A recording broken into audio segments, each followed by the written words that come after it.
Welcome to the Movie Vault. I'm Ben. And I'm Zach. And today, we're going to tell you that you should keep your friends close, but your enemies closer. With The Godfather Part II. Ben, this is why we're close. Close to... Yeah, that's true. But, I mean, people would assume that we're friends because we've done a podcast together for so long and because I asked you to be my best man and everything. Mm-hmm. But it's actually... It very well could be the exact opposite of that. It's a money grab. Because well, yeah, obviously. That could be a reason. Plus, following Michael Corleone's advice is one of the things that I do in my life to make my decisions. How would I be threatening to you? In what way am I deemed a threat? What if you tried to cut me out of the Movie Vault? Well, that's likely to happen. Yeah. Right? I mean, that's just how things go. Right. I mean, just look at The Social Network. Yeah, right? Or any business. What's the one about Steve Jobs? I forget. Jobs or Steve. It's probably called Jobs. Steve. Yeah. But, I mean, that's just how things go. I feel like it would be cinematic of us to cut the other one out. Yeah. And luckily, none of our names are in the title, the Movie Vault. So. Right. I mean, if I wanted, I would have had to make it like the Movie Vault with Ben Stanhope and Zach Leewald to not get cut out. Mm-hmm. But I didn't do that. Yeah. I don't think you'd be a threat to me. I think I could pretty easily dispose of you. Sure. That's what you think. With my men, not with me. I let my men do Well, the of course, you have your buffers. Yeah. Right. You got to have your buffers. Nobody speaks to me directly. Yeah. So what do you know about The Godfather Part II? Well, at first, so I had not seen it before you and I watched it together. I knew that it would be about... This is the thing. So we when we watched the first film, it was all about legacy. It's all about a father and son relationship and kind of taking over the mantle. And you're coming here on the day of my daughter's wedding. Yeah, that. And I thought it would carry over into this film because I think that would be the natural way that things go, and it definitely did. And just seeing Michael take on the mantle of his father was just such an impressive feat. Like, I'm wondering the depths of acting that had to occur for Al Pacino. And like, I always wondered how he prepared for this role as well, because I mean, he just had to play on so many levels in this film. And I assumed that it would have to be like a strong film to follow up The Godfather, because I don't think a part 2 was even promised nor planned when the first one was filmed. So obviously that we're 50 years later, actually to this year, I think. So I would say all I knew about The Godfather was that it had to be good. I'll just say it like that. It had to be. Because if it's not good, then, and we saw this with the third one, then it really diminishes the Godfather brand, which was pretty perfect after the first one. Yeah, I mean, The Godfather was a huge deal when it came out. And a lot of people point out that sequels were not really a thing, and calling something Part 2 was like unheard of at the time. That was something that kept coming up again and again as I was listening and reading things about what people had to say about The Godfather Part 2. And so to even like think that this movie a lot of people consider to be better than the original Godfather is somewhat shocking. A lot of people would say it's the greatest sequel of all time, and not even really have another film, although some people would say The Empire Strikes Back too, the Star Wars crowd. But I think I get why some people would argue that this is a cinematically I don't want to say cinematically stronger. I mean, there's maybe merit to both. They're not exactly in the same genre or anything, but this is certainly a statement of a film. And it was a bit of a risk, but at the time Coppola kind of had he understood the like power that he held. And it was funny, I was listening to the Rewatchables episode about this, and they were talking about how Coppola was like adding all sorts of stuff into his contract to direct the film, because initially they had like thought about hiring somebody else to direct it. So like I think Martin Scorsese was one of those guys who they like floated, and at this point he hadn't even made Taxi Driver yet, so he was relatively unknown. But I guess he would have done Mean Streets at this point. But Coppola was like, okay, I'll do it if you let me like direct this opera at the San Francisco Theater, and then I'll get, and then you let me direct the conversation. And he had like all these weird like sub things, like the opera. Like, what in the world? I love Coppola. He knew he could get so much out of this after the success of the first one, and he had other films come out as well. Yeah, but the things he demanded were kind of funny. Yeah, just so unrelated to what is currently at stake. I guess I don't know a whole lot, or didn't know a whole lot about Coppola before this, other than what we had like researched about for Apocalypse Now, which I guess the Apocalypse Now stuff kind of really presents him as like a very like intense, like thorough, ambitious artist. Yeah, which is fascinating when you see that like his name is attached to a bunch of the like most popular movies that came out in the 70s. And then also I think there's this, his legacy is a little bit dragged down by the fact that like a lot of the movies post Apocalypse Now didn't get amazing reviews, and I think there's like some reasons for that, but it's interesting to see a guy like hit his creative, he had like this really 10 or 15 year like run of like creativity that was like almost unmatched, and then all of a sudden it's like you can't recapture that. So that's hard to like put yourself in his shoes, and I don't know what he thinks about his movies after Apocalypse Now or anything like that, but I would just think it'd be hard to know that you had done that so maybe early in your career and then not be able to recapture the juice. Yeah, but that's exactly what he did with this film. He pretty much recaptured the juice and made more juice as well. Yeah. You know, Now, the water to me, into if you make The Godfather and The Godfather Part II, like you really probably don't need to prove anything else, right? This is all you need to do. Unless there's more money, you know, for Part 3. Yeah. But I think a lot of that is also Mario Puzo. I don't know if that's how you pronounce his name, but he's the writer. He's one of the writers, along with Coppola, for this film. Yeah, and he wrote the book, Mm-hmm. The Godfather. Yeah. And, I mean, so he's involved in the original concept of the story. He's involved in writing the scripts, so how to adapt the screenplay to film. So it's a pretty amazing feat to be involved in a book and the movie of the book, and for both of them to be such masterpieces. So I think specifically if we're thinking of this franchise, Mario Puzo is obviously at the center of it. We can't put Coppola right at the center. It's a funny thing too, because Puzo even started making the script like right after he made the script for Godfather 1, because he actually, I think when he started to make the Godfather Part II script, it was before the first was even released. So I think it was in 1971 when he started writing the first or the second script. So he had planned a sequel because a lot of the elements in his book were not able to be adapted into the first Godfather. And so the second Godfather was really intended, at first was not intended, but once it became, accepted that it was going to happen by Coppola after that funny deal that he made, it was about filling in those gaps that the book still had, such as, so really the first Godfather is about the latter part of the book, right? It's about the transition of, or it's about the middle. It's about the transition from Vito to Michael of the Godfather. And then it was like, okay, we have this first part of the book that we didn't adapt, and then we have the last part of the book that we didn't adapt. So it's such, and you said this at the beginning, it was such a gamble, maybe even just like dangerous, to adapt a second film based on the front and the end part of the book. But it worked so well. Two unrelated things, Vito's backstory, Michael's rise and decline as the Godfather, just juxtaposed together in this film. So you really have like the Godfather really takes in between these two events, which is such an interesting concept. So you have the beginning is in Godfather 2, the middle's in the original Godfather, the end is in Godfather 2 as well.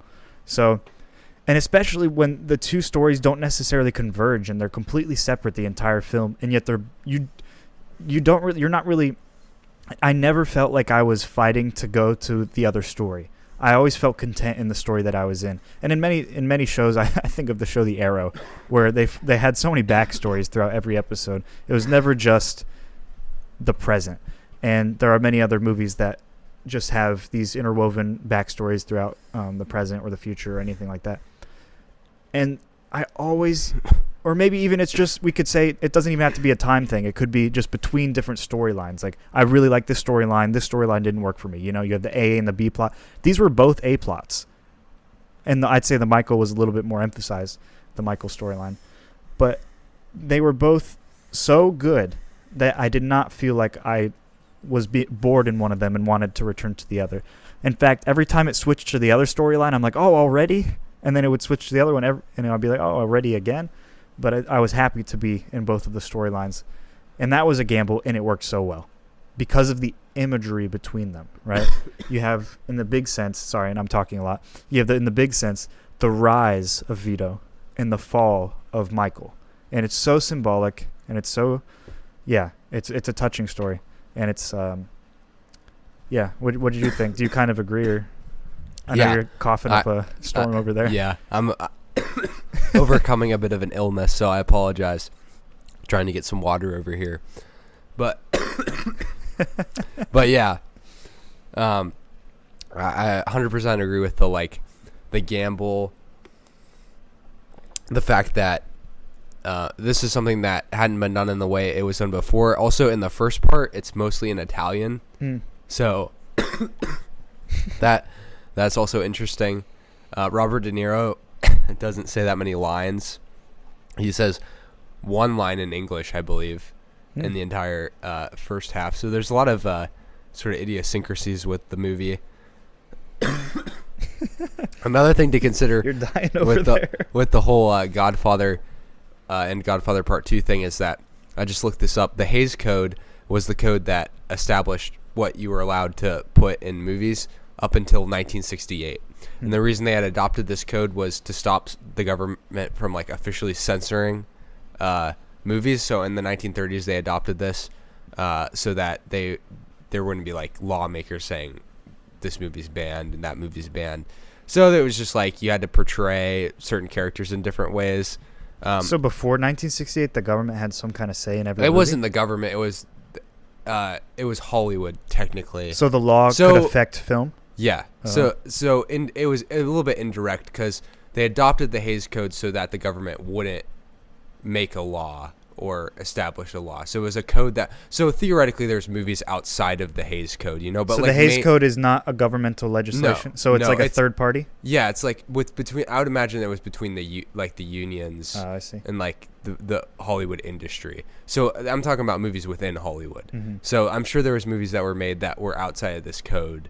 That would have been more would have pushed the limit, but they wouldn't have necessarily been directed by mainstream or produced by mainstream, like Fox or Paramount or any of those. So in 1968 they discontinue this. So then in 1969 Midnight Cowboy comes out, and 1970 is Clockwork Orange. 2 X-rated films. Yep. So X-rated, and then the MPAA made their rating system, which at that point had X ratings. So this leads to the 1970s, being known for this kind of grimy, the first time we're really seeing movies about villains like this, like Michael Corleone, and The Godfather, and because before that they actually had to portray villains as bad. Had to be a clear hero, a clear villain. There couldn't really be anything attractive about the villain. It's not like today where they sometimes try to make villains relatable in some senses. It was supposed to be very binary, and so in some ways, it seems to do. I'm sure there are tons of good movies that still came out in that era. So good directors do what they always do. They work around the parameters that they're given, but at the same time, it opened up this whole can of worms that now these directors could explore, and I think Scorsese and Coppola and people like that did just that by making movies about the mafia. And you could and I think they did it in a with The Godfather Part II, you see this sort of end of the empire story with what was started in Godfather. I think it's really symbolic at the end when Pentangeli and I'm trying to remember all these people's names because there are tons of characters. And is it Tom Hagen are talking? And Pentangeli talks about how in Rome, when somebody betrayed someone else. They had a conversation. They would go back to their house, and then they would cut open their arms and drain the blood in the bathtub. And he was kind of comparing. He was like, "That's how. That's how the mafia is like. The mafia is like the Roman Empire, but now the empire is falling." Mm-hmm. And you see that all throughout the movie. Michael is consistently making business deals with people who are outside of the Italian mafia. He's dealing with the government. It's not set in New York anymore. They're in Nevada. It's like they've been transplanted. The Cuba. whole organization is out of Las Vegas. They go to Cuba. And the whole, you could just go into the whole Cuban Revolution scene to wonder whether that has some symbolism into the rest of The Godfather. At least it is at showing the change of a regime, or like an old power dying and a new power taking its place. Not sure how much that relates to the mafia, as I don't know. They were saying that anybody's replacing the mafia per se. It's more that they're just like cracking down on corporations replacing the mafia. Yeah, corporations.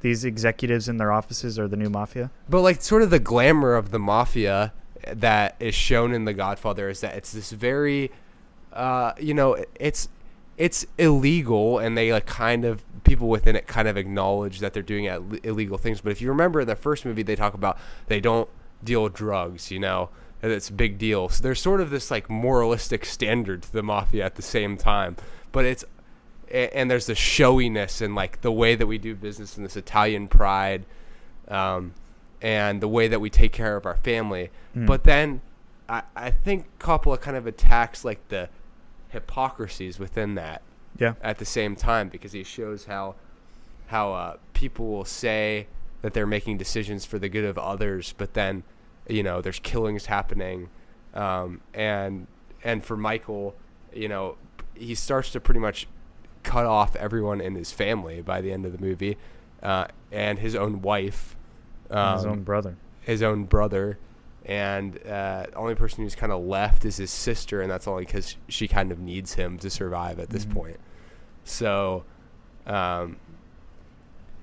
it's not at all. He's not at all like Vito, but the world has also changed, so he can't be like Vito. And he lies and says that he's trying to make the business more legitimate, but. Which sounds great, but I don't think there is any way for them to actually accomplish that. Nor was he actually trying. No, and he wasn't trying. This is a good thought that maybe we should talk about. Was the fall of the Roman Empire because of Michael, or was it because, like you said, it is a new era, it's a new time that Vito probably would not be able to handle with his standards? I mean, honestly, Vito had moral standards that Michael did not. Right? Michael is the lesser of Vito. But it seems like Michael was trying to keep the business afloat. Yeah, it's almost like Michael. I do wonder if Michael does extend the life of the mafia, though, because he is very savvy. And I watched a video that kind of talked about how, manipulative he is in his interactions. Or I don't even know whether manipulative is the right word, because he is very reserved. He listens. Yep. And he uses eye contact and like expressions of power to move people against each other, and I think you see it most in his dealings with Hyman Roth and then Frank Pentangeli, because he's telling both sides the story that they kind of want to hear, and he's also learning something about them while he's telling the stories, whether they be true or untrue, because Roth is trying to get him to commit to a certain thing. Pentangeli's interests are like moving against Roth's interests. He wants to kill him, and it's all very complicated, but he kind of is able to like read the people that he's around. Yeah, and it seems like he has to be that way, because I think really people are closing in on him. I think they're pressuring him to make deals that he doesn't necessarily want to make. They're trying to get him to do things or say things that, like if he were to make a deal with someone, it might offend someone else. Theoretically, you have these two people on either side of Michael. You have, like you said, Pentangeli and Roth, and both of them are trying to have them to be in coercion with Michael. And especially Hyman Roth, like his deal is a big deal, having all of these, I forget what it was, like it was like a building project or something like that. But and it was in Cuba. Yeah, right? It was I think it was based in Cuba and building those casinos or something. Yeah, I think they were building casinos in Havana. Yeah. And now, tons of them. Yeah. And it was a big deal with all these different people. And I think Michael's hesitation came from, like, when I'm in this, I'm stuck in this, one. And to get out would actually hurt Michael in the family business. And I also think that Michael getting into that would also offend other business dealers who we have, like Pantangelo, right, who did not necessarily like Hyman Roth at all. Yeah. So because he's outside of the Italian mafia. He's in a very, very dangerous spot where he probably needs this deal with Hyman Roth, right? Probably for money. It seems like Michael really does want to make this deal up until Pantangelo kind of goes up against him, and then Michael kind of backs out. Yeah, and then I think also when he's in Cuba and sees the revolution happening, I think that's a big worry as well. I think Michael realizes like his options are now limited. He really, to keep this business afloat, almost in a Breaking Bad-esque way, like to keep the meth business afloat, he kind of had to divorce himself from the reason why he started it in the first place. And for Walter White, that was his family, right? To make money for his family. For Michael Corleone, it's to protect his family from the people who might come to get him. Because Michael Corleone came into the world, into this business, right? He didn't really have a choice to take it over from his father, if you think about it. Yes and no, because and they kind of key back to this in the flashback scene, which Marlon Brando is not in because of disagreements, and it turned out actually better that he wasn't in it, I think. And talk about because Michael was this guy. He was in the army. He was supposed to go to college. He was supposed to be the guy who became the politician to either tie the family into the government or some powerful position, and then legitimize the family business, or he was, he's supposed to do something like that in business and government, somewhere along those lines, by going to college. He's supposed to be like a mark of the family that could be trustworthy. But instead, he goes to the army because he has this like real fit of like, I want to serve my country, which people theorize. Some people I saw theorize that it was because Michael always wanted to be a killer. So however he could be a killer, which I'm not. I'd have to think about it more before I buy that. That's hard to believe, and I'll let you continue. Sorry, because he's always hesitant to kill up until he gets really personally offended, and I feel like he wouldn't just go killing in the army unless it's personal. Yeah, but maybe what the army symbolizes is that he's willing to get his hands dirty, and he himself does not want that role of the diplomat. He wants to be somebody who's like in with the family. Yeah, and so he doesn't want the role that his dad gives him. And I believe his oldest brother, who I don't remember his name because he's not in this movie, he's only in the first movie because he gets killed in the first movie. His oldest brother was supposed to take over the family. He gets killed. Fredo is the next oldest brother, but he's kind of a dunce. One of my favorite lines in the movie is, "I'm smart. I'm not dumb." Fredo's like, it's so good. But Fredo is the sort of can't do anything right middle child, and he's played amazingly by John Cazale, who you may recognize because he's also in The Deer Hunter. And couldn't think of a better actor to portray. He should be the guy that we name an award after on our podcast. Yeah, that would be the John Cazale Good in Two Movies Award or something like that. Sonny Corleone is the oldest. Sonny Corleone, yeah. Sonny Corleone is killed in the first movie, which leads to, I believe that leads to all of the murders that happen at the end of The Godfather, in that amazing sequence at the end of the first Godfather movie. I see what you mean but what I meant by he didn't have a choice is that, in agreement with you, his personality would not let him do anything else. Yeah, because I guess all I was saying is that his father wanted him not to, but like, him personally, he had to take over. Even if Sonny was still alive, I feel like he would have had to take. Yeah, he didn't realize he was best fit for the job. Yeah, and unfortunately, it's what changes him the job is what changes him into this monster that we'll eventually see. Right, because he's doing everything to protect his family, but at the same time he alienates himself from he makes his family paranoid. He's not really a good father at all. He's a terrible husband. He hits her. I mean, many times. He's a terrible might be an understatement. Yeah, I mean, just very stuff that Vito would never do. And again, if you're Kay, I just wonder that decision that she makes in the first movie where she leaves her job at the elementary school and wherever to be with Michael. You're just like, that was a pretty bad decision. They probably had a pension there. They probably didn't go through premarital counseling. You're learning that now, huh? You know the importance of a marriage. I mean, one of the first questions they ask is like, are either of your families like crime families, Yeah. No, but Michael's is. No, it's totally a legitimate business. Yeah, it's a legitimate. But that is a thing. Like, in his legitimatizing of the business, he becomes just this heartless monster. Like we said, he hits his wife. He eventually comes to the point where he kills his own brother, the guy who he loves, and in the first film, like, really did love his brother. But and you can actually tell. I think in one of the first conversations that they have in this film, they don't have too many moments together in the film, Frito and Michael. And Frito even says at the beginning of the film, like, he won't talk to me, or like, it was like everyone was having to get a conference with Michael, even his closest family members. Yeah, and I think at the beginning, I think Michael looks at Frito in a way that's like, I can't trust him, unfortunately, and it sucks. And it's like Michael has realized, like, in order for, I don't know, like, Michael's he evolves and he devolves morally, evolves as the Godfather in this role. And this is just a small explanation. He has the Godfather, his dad Vito.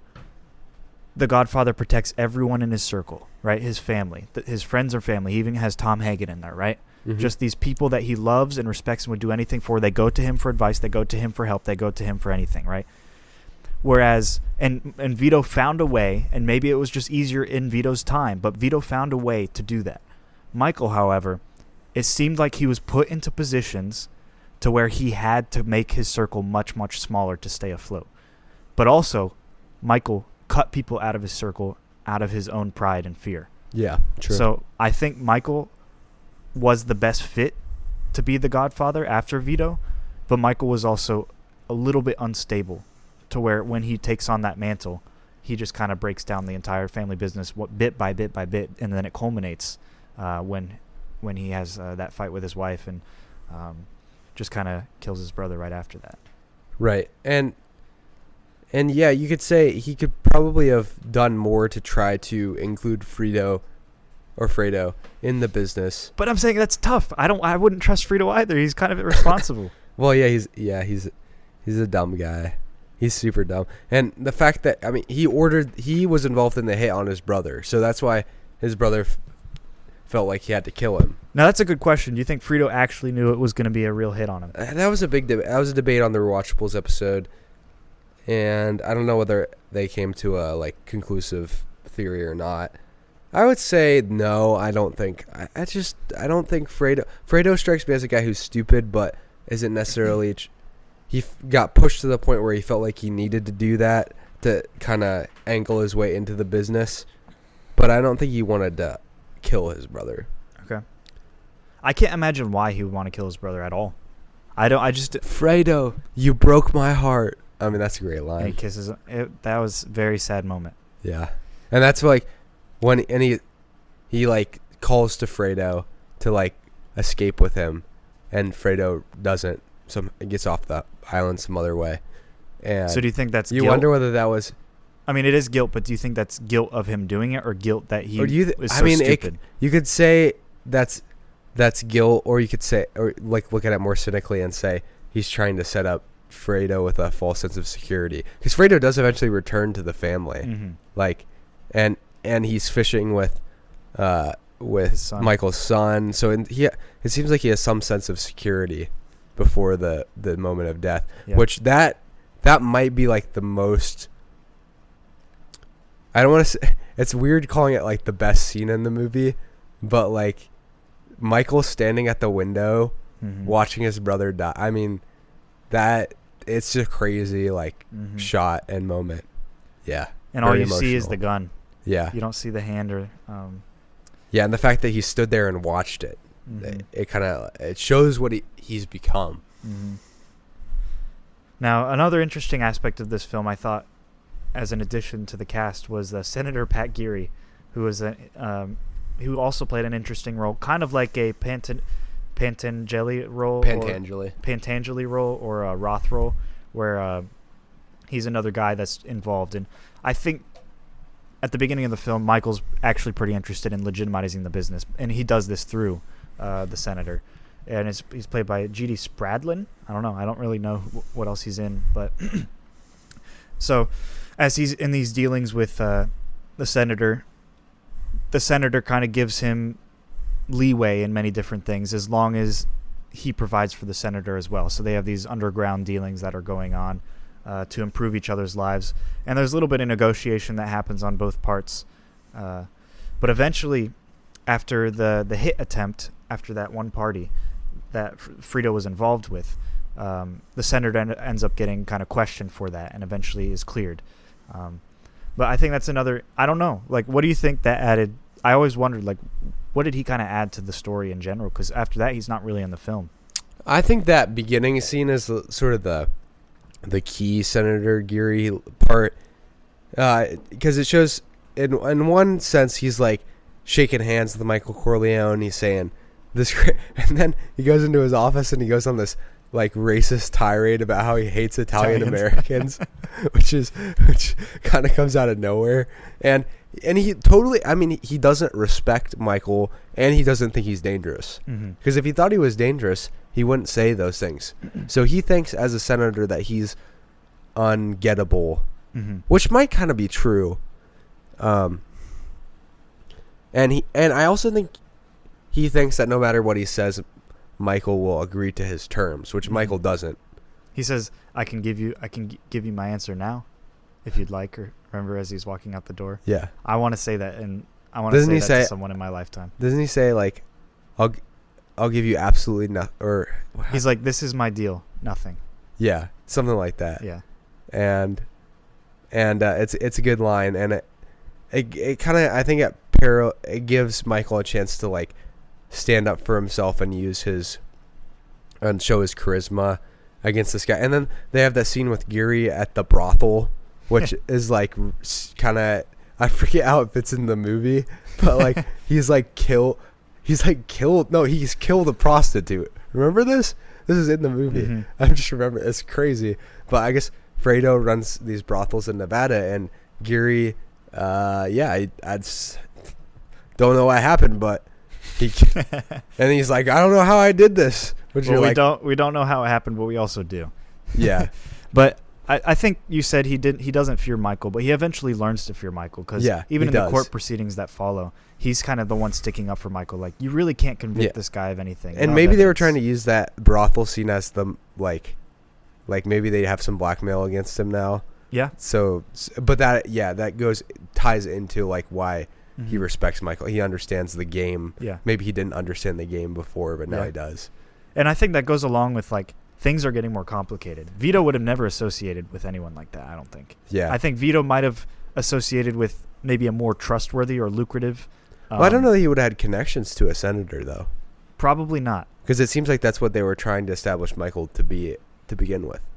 Which goes along with, like, he was supposed to be the senator. He was supposed to be at that level. And it's almost like he wants both worlds, right? He wants the life that he rejected, and he wants the life that he accepted. So, yeah. And he's kind of merging the two, and they're not really fitting or meshing well. And Michael's just such a complex character, and Al Pacino plays him so well, because he has to be serious, but he has to show most of his emotions through his serious face, right? And we're supposed to see, like, Michael's always having his poker face on, but we know the other events that are happening in his life, so we have to kind of look into Al Pacino's eyes to figure out what Michael's thinking. And that's just like a triple layer of acting right there that impressed me. I was very impressed. That was probably the most impressive part of the film for me.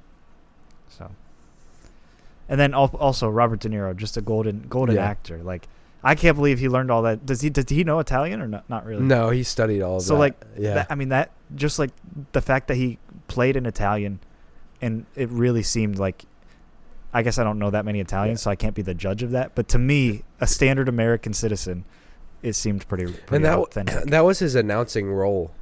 He was in Mean Streets the year before, which he was a great performance, but not nearly as well known of a movie. And then this movie, announced him as a movie star, and he spoke like 2 lines of English. So yeah, it was purely his like physical presence that got him to where he is today, and that run they had in the 70s and 80s.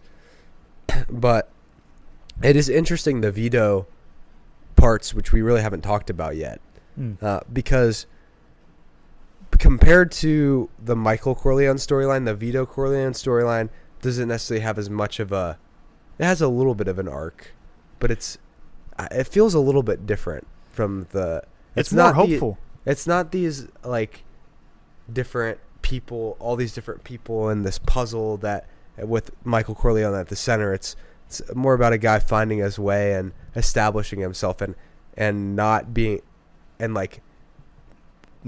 kicked over, but figuring out how to like angle himself into the world to where he's in a position of influence. And he is honestly a character of goodness almost in this film, where he's protecting some of the people. He keeps that old lady in her apartment, right, from that nasty landlord guy. Yeah, and he sees a guy who is mistreating people. I forget what the first Don, who wears the white. That I love that guy so much. And that scene where he corners him in the stairwell. Don Fanucci. Yep. Where he corners him in the stairwell with that gun in the bag. Like, that was an amazing scene. He just shoots right through him when he walks through the door. Yeah. And he's like following him to that place as he's and you see him go through the roof, and there's the symbols of the oranges and oh my gosh, everything. And that was an amazing Fanucci's scene. Suit is white, so you can tell where he's at. Everyone else is wearing black. Fanucci, I loved Don Fanucci so much because he's like. He like seems authentic, but he's also a big caricature, right? He's like this big guy with a big white suit and a big hat, and he walks around like just a jerk, being a jerk to everybody. Like, I take your money, you know. He's like, I do whatever I want. I don't care. He's like the stereotype of a mobster. Exactly, yeah. And I mean, really, he probably represents some of the American mobsters from the early 1900s.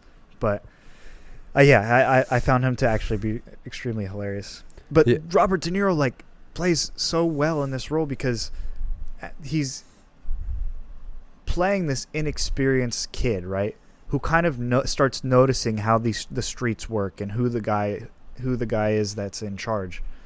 And then for I'm talking about his acting specifically, that it's also face acting because he's speaking in a different language, right, to an American audience, and he's a lot of times not talking. He's playing through his face. And that's like the best part of The Godfather. Even in the first Godfather, a lot of the acting is through the faces. And face acting is my favorite kind of acting because in life I like to face act. I don't really like talking as much as I like faces.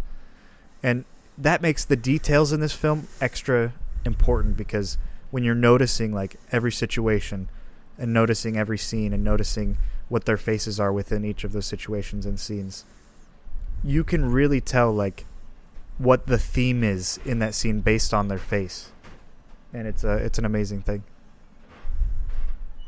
Sorry, someone just walked down in my basement. Our recording studio. Yes. Oh yeah. Sorry. Our Spotify. Our professional. Original. Yeah.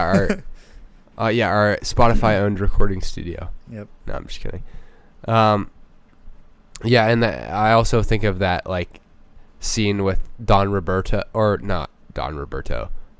Signor Roberto, the landlord. Yeah. That's another great scene. And the door when he realizes like who he is, that he's been dealing with, and I think they actually like they actually bolted the door so the actor couldn't open up, which like added to the effect. So yeah, but you're right. The faces, and the expressions used in the movie, that's something that, and even like the way the scenes are framed and the attention to detail with the light that he like turns off, and Don Fanucci's like trying to figure out why it turned off. Mm-hmm. That's something that young filmmakers should pay attention to, because that stuff really pays off in movies. I am confused. What were the oranges about?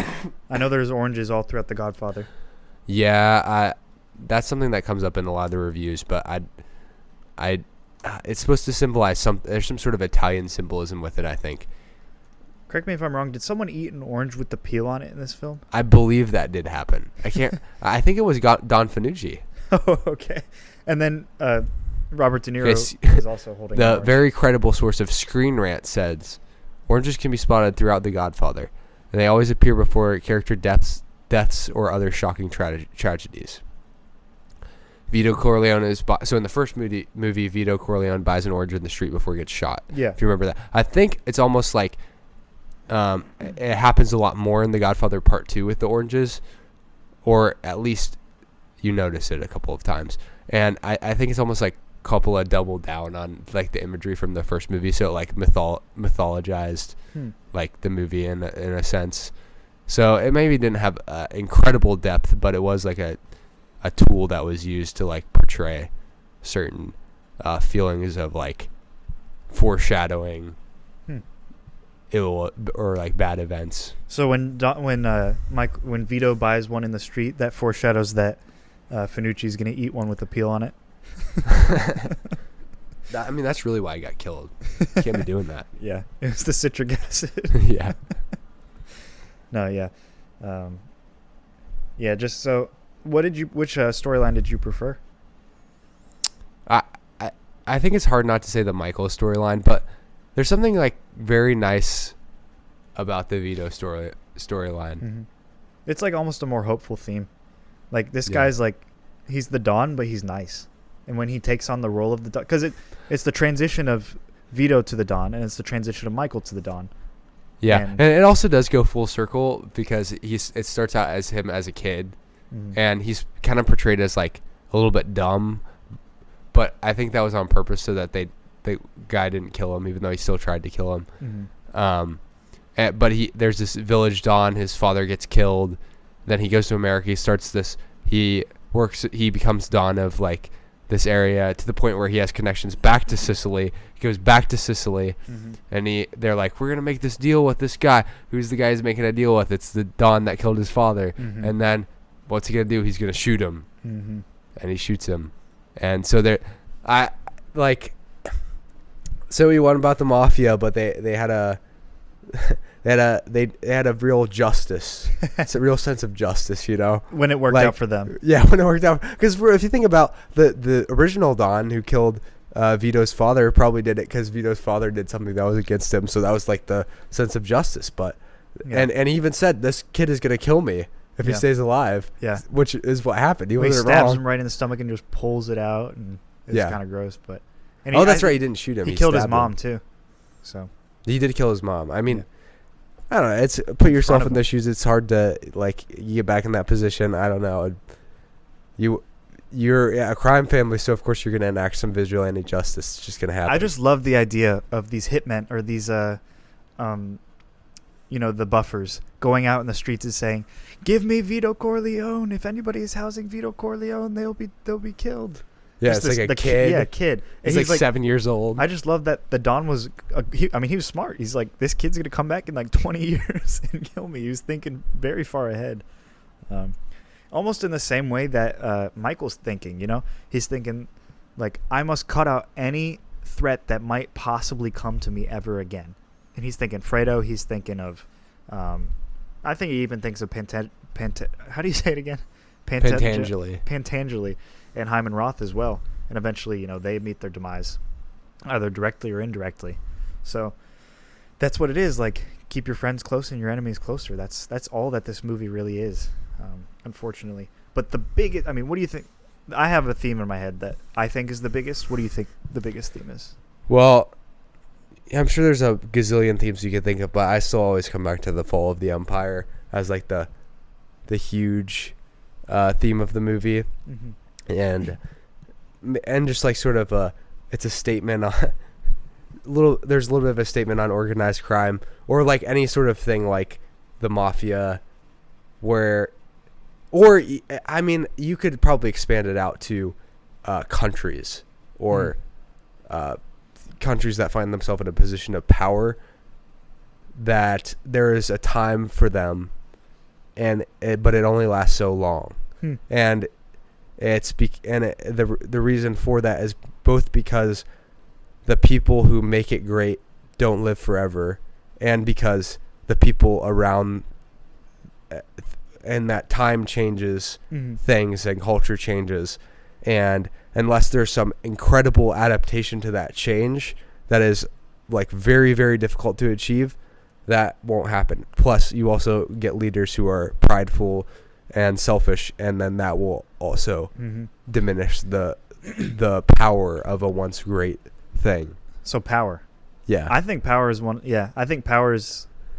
You might be right. I think mine wasn't power, but I think you're right. I also think that's displayed in the Castro takeover of Cuba. Yeah. Like, the shifting powers are like power will constantly shift, and it's no matter what is done, it's like power will constantly shift. And you see that like the power is spread thinner. It's almost like Michael has less power in this film than Don Vito ever had in the first film, because even though they have more money or like more, they're a bigger family organization, but the power is spread between politicians, between mobsters in other countries, between the actual Italians that seem to act like they have a hold over Michael in this film, whereas Don Vito pretty much got anything he wanted done in the first one. So the power is really shifting, and then the power shifts even in Robert De Niro's storyline, but it's more centralized there. So it's almost like this. It's almost like entropy. Like, power can only be contained within one entity for so long, right? Eventually, it's doomed to spread, or it's doomed to be transferred. You know, like one entity cannot hold power longer than that entity has these. I don't know. It's a little more philosophical, but like if one entity has power long, and eventually that entity will lose the strength to hold it all together, or in this case, we'll have the transfer of power go to from Vito to Michael, and Michael will be a little bit unstable, and that instability, even just a little bit of it, can explode in certain situations where he's under extreme pressure and stress, which he seemed to be under. I think my theme was legacy. I think that's what I said. I listened to the first, or when I think we did this episode in one of the 40s. Yeah. And that was long. It was like 2 years ago, right? Yeah. Will we do the third one? We'll see in like 40 or 50 episodes. Yeah, we'll see.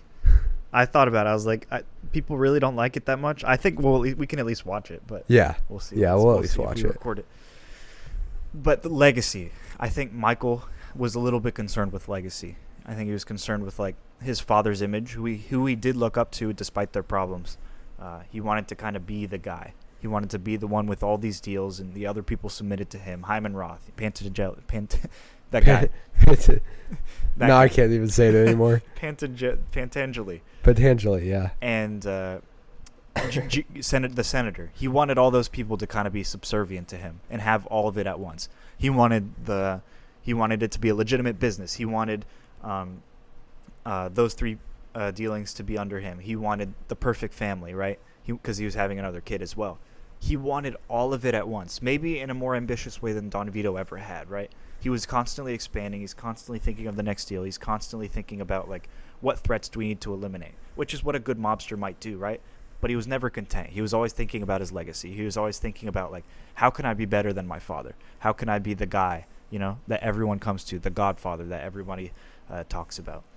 And he didn't realize that he was already in a position where he could be a good Godfather if he just kept his circle the same, right? Because he ends up making his circle smaller, as like we said, and cutting out the people who were very essential to him.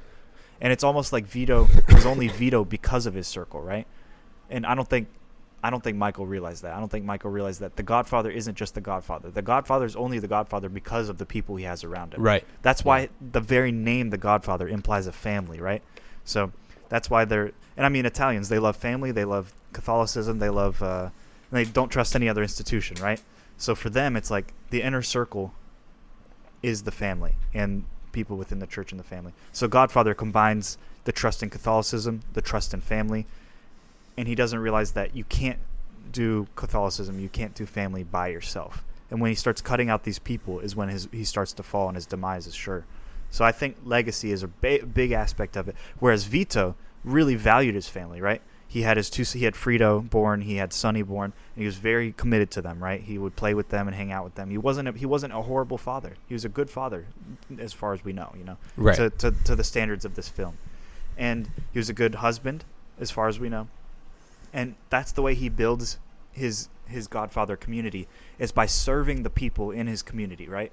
He takes down the bad guys, and maybe for selfish reason, yes, for his family who was struggling because they were in a new area and they didn't have much money. But it didn't seem like it was too. It seemed like between selfishness and charity was a little bit more. So whereas Michael eventually, for the sake of legacy, tore apart everything that was essential to be the Godfather. That's what I thought. That was my first impression of the film. But I think power is another big part of it. Like, power is a natural force within the world that constantly fluctuates. Yeah. And of course, people are always going to make comparisons to capitalism. Yeah. But I would make an argument, not that it's not necessarily about capitalism, but I think if you make the argument it's about power, you can apply it to whatever system or government is currently in power, and how that is inevitable, but that system or government, or the system of the government, however you want to work those two things together, will eventually fall no matter what, or it will transition to something different no matter what. So it may be even bigger, like more zoomed out than the capitalism sort of bent that a lot of movies tend to go for, because it's it's a little bit of an easy target to go after, right? Because it's the current system that we're living in. Yeah. But yeah. So yeah, every movie seems to be a commentary on capitalism. Well, yeah, I was watching those Kurosawa movies and people are like, they're commentary on capitalism, which Kurosawa would say, well, yeah, kind of. It was not a commentary on capitalism because Kurosawa was in a Japan that was just beginning to have a free market. They were not yet capitalists. He was commentating on the barely free market that he existed in. Yeah, and that's what I'm saying.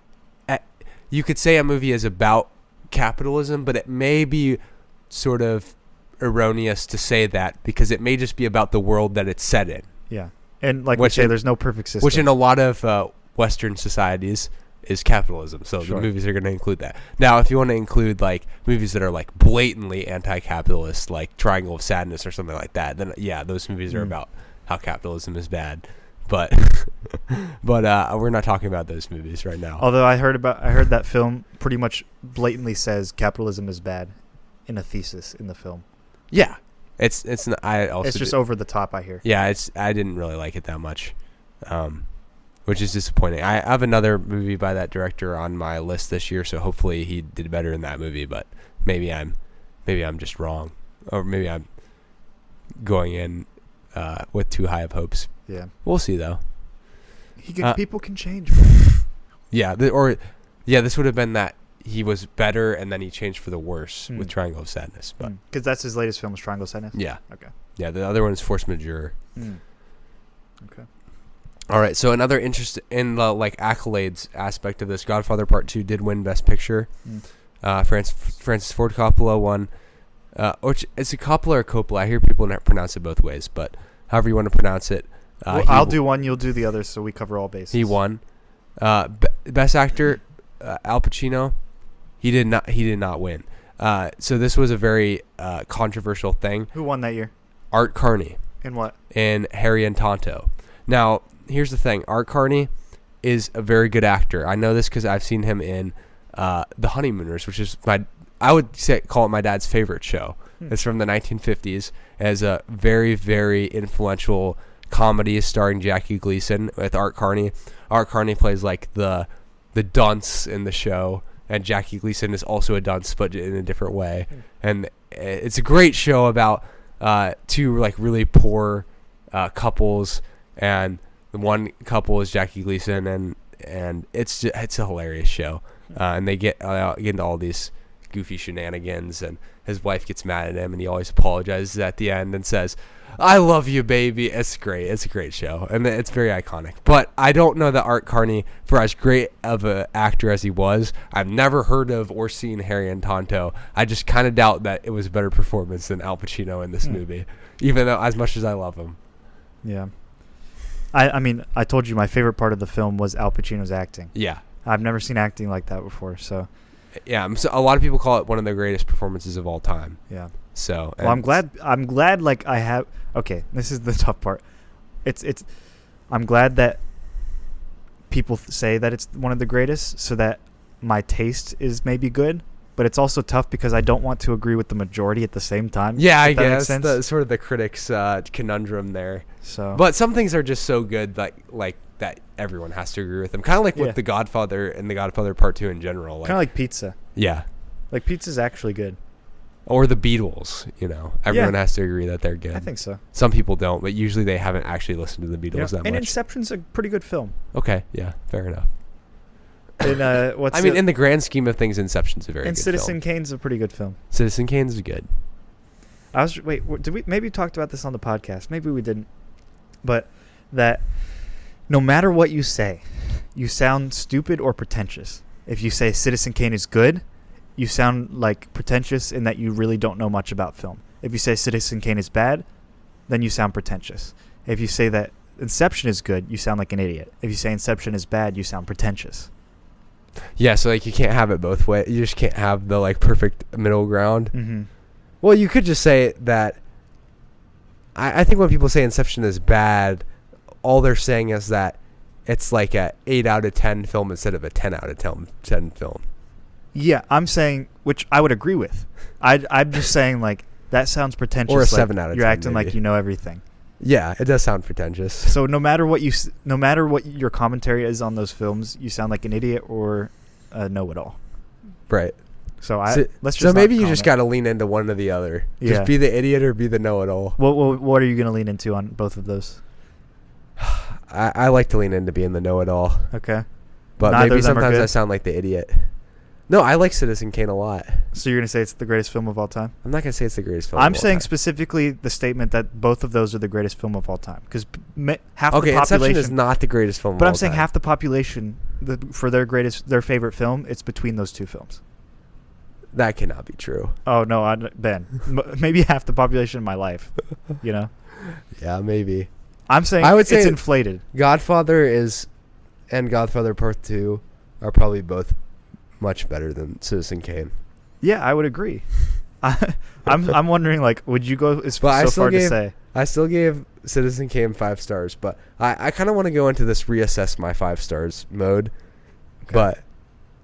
But I hesitate to take them away too quickly. It feels like a really big statement when you're like, I used to think this film was 5 stars and now I don't. Because it says something about you. Yeah. Yeah. Because it's I had to change this but am I changing it because I actually think that, or is it because I'm letting other people influence me, and how I think? Well, speaking of change, prior to the release of The Godfather Part II, many critics and people who had got to see the film early said it was terrible. Yep. They said it was boring, it was drawn out, that the two storylines didn't connect, and that they didn't like it. Luckily, they kind of fixed a couple few things. They just I think what they said was the cross-cutting between the Vito and the Michael storylines was too frequent, and it was hard to follow. Almost like an Oppenheimer type thing, right? Where it's a little bit hard to follow. But not as artsy. Correct. And not as intentional. So what they did is they did longer segments of each part, which I've thoroughly enjoyed. Yeah, that was a good decision. Because then you're immersed in it rather than ripped out constantly. And you're right, and they cut, but it always felt like just the right time, Yeah, it was wow, that's a good moment, and then it would fade slowly, and it just felt like I'm not being ripped out of the storyline, I'm being carried by an angel. I remember one time they cut and he was in Miami, and I was like, wait, why is Vito Corleone driving this car in Miami? And then I was like, oh wait, it's Michael Corleone. But that first shot where it's it shows Michael, and then it starts fading in, and that's the first shot of Robert De Niro in the entire film. And you were just like, that's Robert De Niro. And we were in the basement. We're like, yeah. We didn't really scream, but it was in my head. I was right, yeah. It was a cameo. Yeah. It was like Obama on Disney Channel. So, yeah, right. Anyway, so they fixed it, and really, the critics did not like it at first. So this just shows, critics go along with the masses, It's nobody. and critics are constantly revising themselves too. Like they'll come back many years later. Yeah, Roger Ebert will be like, yeah, this movie was actually 4 stars. Yeah. 20 years later after I gave it 2 stars. And it's like, they didn't like it at first. And I loved, like, I genuinely, I gave this 5 stars, like, in a heart on Letterboxd. So that says something about me. And I'm not just going with the masses, because I hate the masses. I want to be the one that, like you said, watches the random Czech Republic film with 14 views, like you said. Yeah. I want to be that guy too. But this is such a great film that I cannot deny. Like, if if people say like this is the greatest film of all time, I'm not gonna like fight that. Yeah, and I don't know your gut reaction. That's the tough thing about being a critic and like a movie critic. Like, I don't know that your first impression or gut reaction is always necessarily the reaction that you'll always maintain. Like, there's been movies I've watched that like really made a huge first impression on me, but then kind of wilted over time. Mm-hmm. I think we've talked about this before. Oh yeah. But critics are paid to like for their first impression. This is why I'm developing a movie methodology right now. Are you okay over there? You look like you're dying. I got like a lot of congestion. This is the methodology I propose, Ben, and we'll have to test it out and see if it works. Rather than being like a critic that changes their mind about The Godfather years later and using our gut reactions to tell us what a film is to us and how good it is, and basing the stars on our gut reaction and our feelings about the film. Right. And rather than using logic to the point where we're Christopher Nolians and saying like a movie isn't perfect unless it makes complete sense, there are no plot holes, and the writing is good, rather than being on both ends of the spectrum, what we do, just like we did in the last film with Dr. Caligari, we take and extract meaning out of the film logically. So we're still using logic, but we're going to test that against our feelings, if that makes sense. So we're right in the center of the spectrum. And I want to test this with all films moving forward. We're no longer like trying to infer meaning. We're no longer trying to say what it made us feel or about what meanings we think it has. I guess we are saying what meanings we think it has. But we're trying to find the truth within the film. Not only that it's expressing, but that's in the film. Like, right. So sometimes we'll find truths that the director did not want to impress upon us. Right. Sometimes the director might be making a truth against something, like, say, like, for example, like, this movement or this program was a bad thing. That's the point of the film. And then we see it presented in a film. We extract the truth out of the film, right? And we test it against ourselves. Now, the thing is, if that truth doesn't hold up, then what I've learned from the film is that movement was actually good. Or it might not be exactly what the director says, if that makes sense. Right. So that way we're That's like... an interesting way of looking at it. Yeah, like we're being... I think it's the only way to be truthful with your own beliefs and be truthful about what the film is trying to portray. It also makes me feel a little bit less bad about watching famous films that are not, not moral. Oh, yeah. Yeah, because you're attracting truth. I'm going to try that methodology. We've really evolved our methodology from our 10-point system. No, that was all that, like you were saying, that was all on the logical end. That was the Christopher Nolan, which is just, that takes all of the heart out of movie making. That's even funny because people, that's probably the biggest criticism people have of Christopher Nolan is that there's not a lot of heart in his movies or like emotion, because it just doesn't seem like the way that his mind works. Yeah. But then you have to have a certain level of skill to be able to evoke those emotions in the audience. Yeah. So, yeah, I think that's a great way of looking at trying to find the truth. Because what are movies but exploring human Concepts. life and exploring thoughts and philosophies and testing them in these like simulations almost that are stories. Yeah, there's simulations testing our hearts. Yeah. And that's why I think I like movies. And that's why I've learned to actually analyze movies rather than use them as like an escapism. Because I think that's why I like Marvel so much, is like I use them as like, life is very complicated, I'm tired, I just want to watch a film. Now it's like, it's work. Yeah, exactly. Yeah. It's more homework now. Now I need another escape.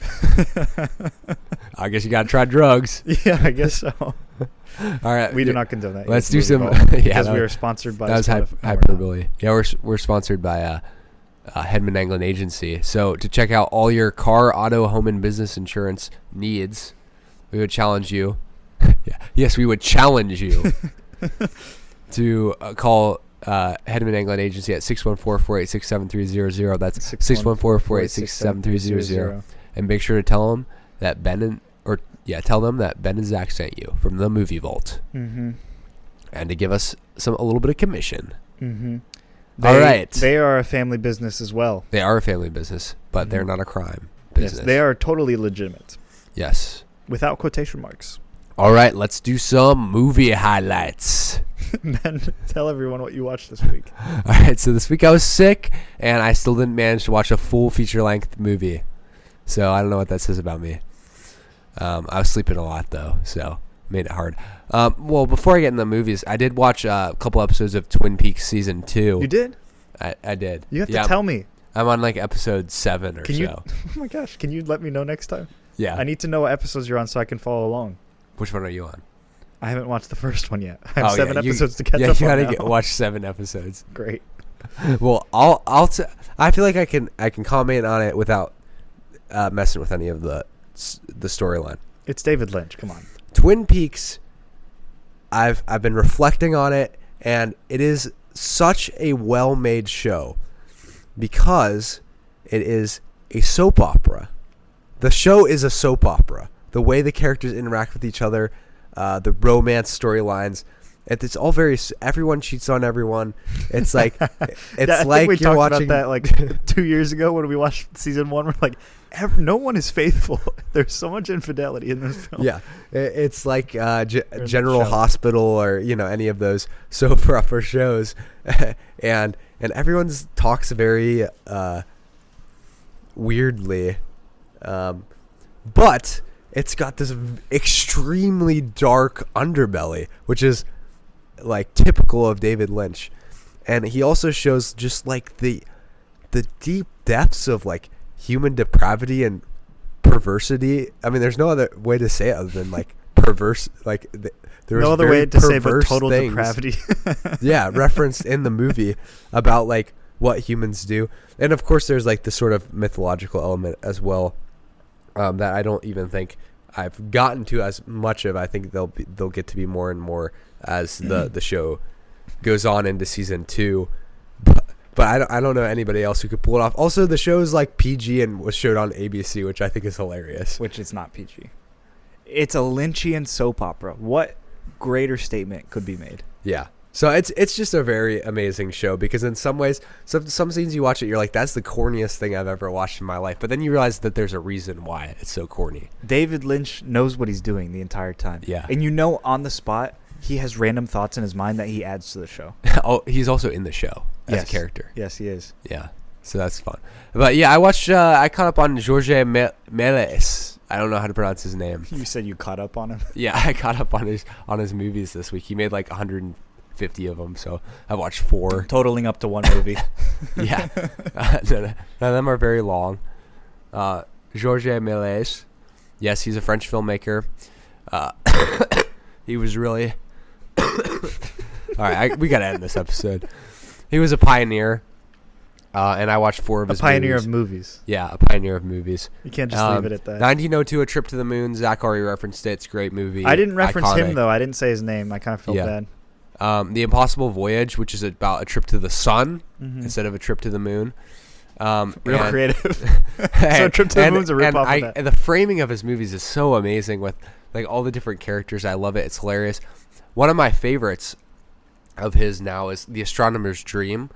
The moon in this, as it's portrayed, this movie is 3.5 minutes long. It was made in 1898. I couldn't even begin to tell you exactly what happens in this movie, but there's an astronomer and he has a dream, and there's this crazy looking moon, and the props are just incredible for 1898, and it was amazing. And then The Haunted Castle I watched, that one was from 1896, and I said that there was a moment in that one that made me just absolutely laugh out loud. So I was like, he's also a master of comedy, so what can this guy not do? Say what you want about me logging 4 films that were like no longer than 20 minutes and counting that for my stats, but they are good and they're part of film history, so there's a reason to watch them, and they're great. So we'll go watch Jorge Meles movies. Mm-hmm. And they're nice things to like watch on the bus or like when you have a couple minutes, and then you can I would love to rank them and just have a bunch of them ranked. It'd be fun. So that's all you got? Yep. I watched The Holdovers. Raised the latest Paul Giamatti film. I'm a big Paul Giamatti fan. It was really good. I think I gave it 4 stars. I'd probably bump it down to 3.5. I think 4 was an emotional reaction. I didn't do my method.